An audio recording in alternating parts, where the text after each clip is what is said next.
Hello à tous, nous sommes de retour dans le bureau des histoires.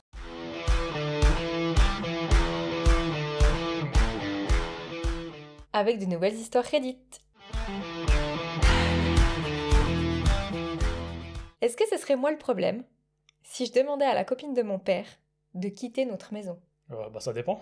Celle-là, elle va être un peu plus peut-être partagée. Je suis en train de devenir folle et j'ai vraiment besoin d'avis extérieurs parce que je ne sais plus si je suis totalement déraisonnable. Ma mère est décédée quand j'étais ado. Dans son testament, elle m'a légué la maison. Mais elle a accordé à mon père un droit d'usage à vie. Il peut y vivre jusqu'à sa mort. Cette maison appartenait à sa famille à elle, elle l'avait héritée de ses parents, donc elle a toujours été à son seul nom. Honnêtement, je n'ai jamais vraiment pensé à cette maison comme étant la mienne, même si légalement elle l'est. J'ai déménagé pour mes études, puis, après avoir trouvé un bon boulot, dans notre ville natale, je suis revenue y vivre. Ça fait maintenant quelques années que je suis à nouveau dans cette maison. Je suppose que je savais quelque part que mon père avait dû fréquenter des femmes depuis le décès de ma mère. Mais il ne m'en avait jamais parlé, ne m'a jamais présenté qui que ce soit, et franchement ça m'allait très bien. C'était lui et moi contre le reste du monde. Et puis un jour, sa nouvelle copine est apparue de nulle part. Je l'avais vue 2 ou 3 fois, et soudain, elle emménage, sans qu'on en ait jamais discuté. Oh. J'étais choquée, mais j'ai essayé d'être contente pour lui. Vraiment. J'ai fait de mon mieux pour rester polie et garder ma rancune pour moi. Mais chaque jour, c'est plus dur. À chaque fois que je la vois rire dans la cuisine ou blottie sur le canapé que ma mère avait choisi, j'ai envie d'hurler. Ma mère, morte trop jeune, ma mère qui a aimé mon père, qui n'a jamais été avec quelqu'un d'autre, qui n'a jamais eu la chance de tourner la page, et maintenant je dois regarder ça tous les jours, chez elle, dans la maison où elle a grandi. Je sais pas, j'ai l'impression que c'est profondément irrespectueux envers sa mémoire. Le pire, c'est qu'elle redécore. Elle a bougé les meubles, elle a changé les rideaux et les papiers peints que ma mère et moi avions choisis ensemble. Elle a réorganisé les placards de la cuisine. Et pire que tout, elle me balance des phrases du genre: Tu n'as jamais envisagé de prendre ton indépendance maintenant que tu as une carrière stable? Waouh. Genre, fout dehors de sa maison, quoi. Ou elle dit à mon père qu'ils auraient besoin de ma chambre pour en faire une nurserie parce que la troisième chambre est déjà son bureau. Pardon? Quelle audace! Je ne suis ni locataire ni invitée. J'ai la propriété de cette maison. Mon père a un droit d'usage, mais pas un droit d'y établir sa vie conjugale avec qui il veut. Surtout pas quand j'y vis aussi. S'il veut refaire sa vie avec elle, il devrait au moins le faire ailleurs, pas dans la maison de ma mère. D'après ce que j'ai compris, elle n'a aucun droit légal à vivre ici. Ce n'est pas une locataire, elle ne paye aucun loyer, elle serait au mieux une occupante exclue. Ce qui signifie que je peux lui donner un préavis raisonnable, souvent égal à une période de loyer, donc environ 1 mois, sans passer par la justice. Et encore, je ne suis même pas sûre que ce statut s'applique ici. Je n'ai pas encore confronté mon père, mais j'en suis à 2 doigts. Et si ça ne mène à rien, je pense consulter un avocat pour lui faire signer son départ de manière formelle. Je sais que ça provoquerait un énorme clash, mais je suis épuisée de me sentir comme une étrangère dans ma propre maison. J'ai l'impression qu'on efface ma mère petit à petit, mais j'aime mon père, vraiment, et je ne veux pas le blesser ni le perdre. Alors, ce serait moi le problème? Difficile à dire cette fois. C'est compliqué, hein? C'est très compliqué parce que d'un côté, si sa mère lui a légué légalement la maison, bah c'est à elle. Mais en même temps, son père y vit. Et il a un droit légal d'y vivre à vie. Ouais. Donc c'est compliqué. Après, là, la problématique selon moi, c'est que le père aurait dû déjà consulter la fille Oui. pour lui dire, écoute, voilà, j'ai rencontré quelqu'un, j'aimerais qu'on emménage. Après, vu comme elle est, cette femme-là, je pense que ça doit être une femme qui essaie de s'imposer, qui a pris le dessus sur le mari, enfin Moi, je sur pense que l'homme, ouais, c'est surtout ça le problème, je et pense. du coup, il ose pas dire non, et il se laisse un peu bouffer par elle, et du coup, je pense qu'il est entre deux, il sait pas trop comment réagir. Et après, d'un autre côté, si tu te mets à la place du père, c'est quand même compliqué de devoir demander à sa fille des permissions. Oui, et surtout que, ben, visiblement, ils ont vécu là. Alors, oui, c'était la maison de sa mère, mais du coup, il a emménagé avec sa femme dans cette maison, donc il y a aussi un peu toujours vécu. Ouais, Donc, je pense dans sa tête, c'est sa maison tout autant. ouais, Donc, c'est difficile pour le père d'avoir. Après, là où est son erreur, bah, c'est de ne pas avoir parlé avec sa fille et de pas mettre de limites. ouais. Parce que c'est vrai que je pense s'il aurait fait entrer, il aurait dit, écoute, j'ai rencontré quelqu'un, et que cette personne-là aurait été respectueuse, si elle avait envie de faire des changements, qu'elle l'aurait consulté, qu'elle aurait dit, écoute, j'aimerais bien changer un peu la couleur de cette pièce, qu'est-ce que t'en penses? Je pense que ça serait peut-être très bien passé. Ouais, mais après, peut-être c'est le père, vu qu'il sent comme c'est chez lui. Pour lui, il n'a pas à demander à sa fille quoi faire chez lui, parce que c'est sa fille à lui. Bah Et, oui. et du coup, bah, si la femme, elle a peut-être parlé au mec en disant ah, ça dérange si je change telle et telle chose, et la petite dit non. Et puis, vu que la fille est grande maintenant, elle s'est dit ah, ça va pas poser problème, et finalement, ça pose problème. Ouais. Non, moi je trouve que c'est. Alors d'un côté, c'est assez respectueux de. C'est surtout les remarques qu'elle fait. Genre, est-ce que t'as pas envie de prendre ton indépendance ou, tu sais, genre, barre-toi de la maison? Alors que c'est la sienne, quoi. Ouais, effectivement, c'est un peu poussé là. Ouais. Bon, après, va savoir si elle est au courant que c'est pas la maison du père. J'y ai pensé quand tu m'as dit l'histoire, je me suis dit peut-être qu'elle sait pas en fait. Peut-être qu'elle croit que c'est la maison de son mec et que juste elle traîne là, quoi. Et Et au, puis que fi- c'est un enfant qui veut pas bouger de la maison familiale, quoi. et au final, c'est juste un manque de communication, personne se comprend, personne se parle, alors que peut-être que si ça s'asseye à table ou quelque part pour discuter des choses, bah tout rentre dans l'ordre. Après, ça a quand même l'air d'être un peu. Pas. La vibe de la meuf à son père, je sais pas. Non, mais après, je comprends la personne qui a écrit ça, parce que ça doit quand même être dur, même si ça fait des années que sa mère est décédée, de voir son père dans le même canapé qu'il était avec sa mère, d'avoir encore ce Ouais. souvenir et tout, ça doit être dur.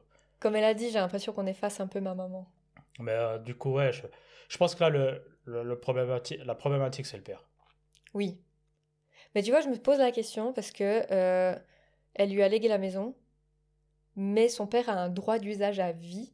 Mais ça veut dire que c'est sa maison, et si elle veut fonder sa famille dedans, son père il peut rester à vie en fait. C'est bizarre quand même comme configuration. Peut-être qu'ils ont fait un sorte de viager, là. Tu sais que Ouais, t'achètes et puis en fait, la personne t'attend qu'elle décède pour oui, avoir. mais là même pas, parce qu'en fait, c'est pas la maison à son père, du tout. Elle a toujours été au nom de la mère, et elle est passée de la mère à la fille. Donc lui, il a juste le droit de vivre dedans. Je sais Donc pas, après, on n'a pas le contrat oui, sous les oui, yeux, mais ils mais étaient c'est ce qui est mariés. noté. Elle Oui, a oui. été toujours au nom de la mère et elle l'a légué à sa fille. Donc, moi, je me pose la question et on n'aura pas la réponse parce que c'est pas dans notre pays, donc c'est un droit encore différent.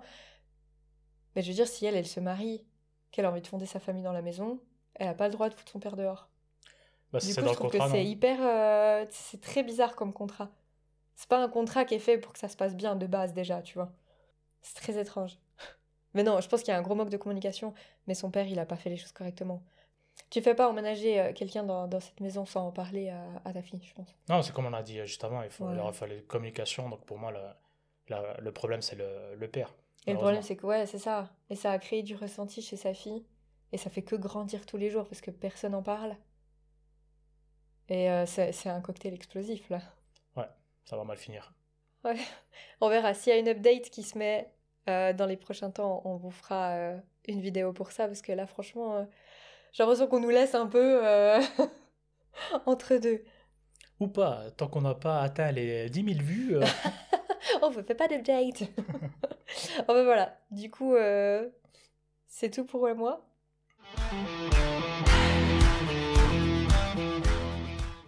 C'est moi le problème pour avoir dit je te l'avais dit à ma copine, puis l'avoir quitté à cause de son meilleur ami. Ouh. Le meilleur ami. J'ai 26 ans, je suis un homme et mon ex, appelons-la Cindy, en a 25. On est sortis ensemble pendant un an. Dès le début de notre relation, Cindy m'a parlé de son meilleur ami, Greg. Je précise tout de suite, je crois totalement qu'un homme et une femme peuvent entretenir une relation d'amitié purement platonique sans jamais qu'il y ait d'ambiguïté ou de dérapage. Au bout de 6 mois, elle a enfin décidé à me présenter Greg. On allait boire un verre et manger un morceau tous les trois. J'étais content, je tenais vraiment à Cindy, donc rencontrer son meilleur pote, c'était important pour moi. Mais dès qu'on arrive au resto, l'ambiance a dérapé. Juste après m'avoir serré la main, Greg a comparé sa taille à la mienne. Je fais 1m75, lui doit faire dans les 1m88. Il a fait ce geste débile des enfants en posant la main sur sa tête et en la tenant à l'horizontale pour me montrer qu'il était bien plus grand que moi. J'ai rigolé un peu, pensant que c'était son humour, et Cindy, elle, a éclaté de rire. Oh la vache. Pendant tout le dîner, Greg m'a contredit sur quasiment tout ce que je disais. C'était systématique. À chaque fois que j'ouvrais la bouche, plus de 30 secondes, il tournait la tête avec un air suffisant et commençait par ouais, avant de m'expliquer pourquoi j'avais tort. Sidi, elle, semblait passer un bon moment, donc j'ai pris sur moi. Mais ce qui m'a le plus dérangé, c'est la façon dont il la regardait. Sérieusement, soit elle est aveugle, ce qui est possible, soit elle fait semblant de ne rien voir. À la fin du dîner, quand elle s'est penchée pour attraper son sac, il lui a carrément maté le derrière. Bon, après, si tous les mecs qui mataient des derrière étaient amoureux des gens, Ça ferait beaucoup ça ferait d'hommes beaucoup d'hommes amoureux. amoureux, quoi. Sur le chemin du retour en Uber, j'ai fini par lui dire que Greg me mettait super mal à l'aise. J'ai tout balancé, son comportement de compétition, ses regards, le coup du sac. Elle m'a répondu que j'étais dramatique. L'ambiance est vite montée, et à un pâté de maison de chez nous, elle a décidé de descendre de la voiture. On s'est disputé, on s'est réconcilié, et j'ai cru l'avoir convaincu que Greg, c'était une mauvaise idée. Elle m'a promis de prendre ses distances avec lui. Mais, hier soir, j'ai découvert que c'était du vent. Cindy m'appelle vers 23h en panique pour que je vienne la chercher. Je lui demande ce qu'il s'est passé. Elle commence par sois pas en colère, mais Greg a essayé de m'embrasser. Tudududum. J'étais évidemment énervé. Mais voilà le résumé. 1. Greg l'a invité chez elle pour boire un verre. 2. Il lui a fait boire beaucoup. 3. Il a tenté de l'embrasser. 4. Elle l'a esquivé et s'est enfuie. 5. Il l'a suivie dans la rue jusqu'à ce qu'elle lui hurle dessus au point d'alerter les voisins. Elle était complètement bourrée, j'ai préféré la ramener chez elle et parler de tout ça le lendemain. Le matin venu, j'étais prêt. J'avais même mentalement préparé mes arguments. Je lui ai dit simplement qu'elle avait trahi ma confiance en le revoyant, que ce mec était un creep, depuis le début. Je sais pas comment tu... Creep. creep, Ouais, ouais. un gars étrange, Un un gars, gars... ouais, qu'il avait, ouais, ouais. Voilà. Une vibe un peu. Et que notre relation était terminée. Aujourd'hui, elle m'accuse de blâmer la victime. Elle m'en veut d'avoir rompu pendant qu'elle était malade, en gueule de bois. C'est pas vraiment une maladie, mais. Alors, est-ce que j'ai vraiment mal agi en lui disant je te l'avais dit, puis en mettant fin à notre relation? C'est moi le problème? Non, il a ses limites. Après, effectivement, si ça fait des années qu'elle est amie avec lui, peut-être qu'elle a pas vu le mal. Tu sais, quand t'as pas de mauvaises intentions, c'est difficile de voir les mauvaises intentions des autres. Ouais, Donc, peut-être que vraiment, sincèrement, elle l'avait pas vu. moi j'ai des doutes. Voilà.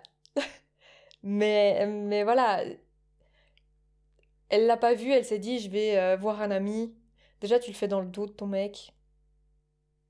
Ça se fait pas trop. Et je pense que c'est lui, c'est ses limites en fait. S'il veut pas de ça dans son couple, que ce soit petite erreur, grosse erreur, s'il en veut pas, il en veut pas. Donc tu peux pas commencer à blâmer quelqu'un pour dire ça, je veux pas, j'arrête. Ouais, Après, je sais pas. Je me dis, si tu lui laisses le bénéfice du doute à elle, là c'est vrai qu'elle s'est fait avoir, il y a son monde qui s'écroule parce que c'est son meilleur ami, elle pensait pouvoir compter sur lui toute sa vie, et au final, visiblement, il s'est tourné en étant un psychopathe, aller courir dans la rue et tout. Je sais pas si ça, tu vois, tu te dis, écoute, elle a merdé, elle avait vraiment foi en ce mec et ils se connaissent depuis longtemps. Est-ce que tu peux peut-être aller de l'avant et puis essayer de voir si, maintenant qu'elle a appris ses leçons, tu vois, ça se passe bien. oui et non. Déjà d'un côté, tu sais pas depuis combien de temps elle est vraiment amie avec C'est ce ça. type. C'est vrai que ça, c'est une info qu'on n'a pas. Deuxièmement, le fait qu'il ait essayé de l'embrasser à un moment donné fait qu'ils étaient dans une situation qui le permettait. C'est ça, c'est pas ils sont allés boire un verre dehors en plus. Ouais, et en plus tu vas à 23h chez un mec, même ton meilleur ami, Ouais, c'est quand même bizarre. Et dans le dos de ton mec en plus. exactement. Et ensuite, bah, comme je l'ai dit juste avant, c'est que tu crées l'occasion pour que il puisse essayer de passer à l'action. Donc en fait, à mon avis, elle a toujours su, peut-être qu'il y a même eu, peut-être qu'il s'est déjà passé quelque chose entre eux, et du coup là il s'est dit ah bah elle vient chez moi, elle boit, peut-être qu'on peut refaire quelque chose, et puis cette fois elle a pas voulu parce qu'elle tenait peut-être à son mec. Mais en même temps, si tu tiens à ton mec, tu le mens pas, tu lui dis écoute, non, moi c'est mon meilleur ami, il est important dans ma vie, il se passera rien, il peut peut-être avoir des plus de sentiments, mais moi j'en ai pas, et je mettrai certaines limites. Par contre, si tu veux être avec Oui, moi, il faut l'accepter. Et c'est là que le mec il aurait dû dire bah oui j'accepte et puis on continue ou non. ou non. Mais c'est vrai que d'être derrière et puis de mentir Il dit, ah ouais, je vais prendre mes distances. Et finalement, elle découvre qu'à 23h, elle est chez lui. Ouais. Juste pour ça, même s'il n'avait pas essayé de l'embrasser, juste pour ça, je trouve qu'il avait raison de la laisser C'est ce tomber. que j'ai dit, c'est ses limites à lui en fait. Et s'il pense qu'elles ont été dépassées, ben on peut pas lui en vouloir de mettre fin à cette relation. Après, c'est vrai que quand tu dis bah elle a vécu quelque chose d'assez traumatique et tout, ça par-dessus, ça peut être très dur pour elle. Mais après, c'est ses limites à lui, donc voilà. Mais je sais pas, il manque pas mal de détails en fait de son côté à elle. Savoir si c'était quelque chose qu'ils avaient l'habitude de faire, de se rejoindre peut-être en fin de soirée et puis qu'il s'est jamais rien passé. Et que là, ben, vu que son pote s'est senti en danger parce qu'elle commence une relation sérieuse et qu'il voit que ça dure, il s'est dit je vais tenter le tout pour le tout. Et c'est la première fois qu'il fait ce faux pas alors que c'est un truc qu'il faisait régulièrement, tu vois. On manque de contexte. Mais elle a menti. Elle a dit oui, je vais mettre des distances et au final, elle va le retrouver à 23h chez lui. Je sais pas, ça pue un peu. Ouais, mais même au bout d'un moment, quand ils sont en train de boire des verres, il arrête pas de faire des blagues sur le physique de l'autre et Ouais, c'est tout. ça. Au bout d'un moment, tu t'en C'est aperçois vrai quand que là, même. on a un peu mis de côté le premier rendez-vous Mm. où ils se sont rencontrés. Mais c'est vrai que quand t'as quelqu'un qui a besoin de prouver à ce point-là, je sais pas, ça se voit quand même. Ouais, non, mais bon, voilà, moi pour moi, il a raison de faire ce qu'il a fait, parce Oui, qu'il a mis les complètement. conditions. Après, c'était à elle de mettre dès le début aussi ses conditions, ce qu'elle n'a pas fait. Et puis elle a voulu peut-être jouer un peu sur les deux tableaux. Oui, je pense qu'elle a voulu décevoir personne et puis ben elle s'est fait avoir quoi. Et voilà. Bah maintenant, plus de meilleurs amis et plus de copains. Bah peut-être qu'elle choisira mieux ses amis par la suite. J'espère pour elle parce que là, c'est vrai que ça doit être dur.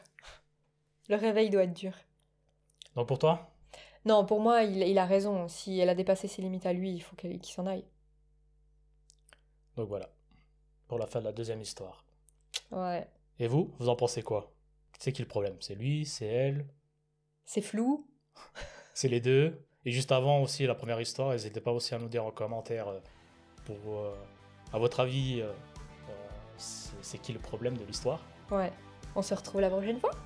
Ouais, on va comme ça. Yes. Allez, bye bye!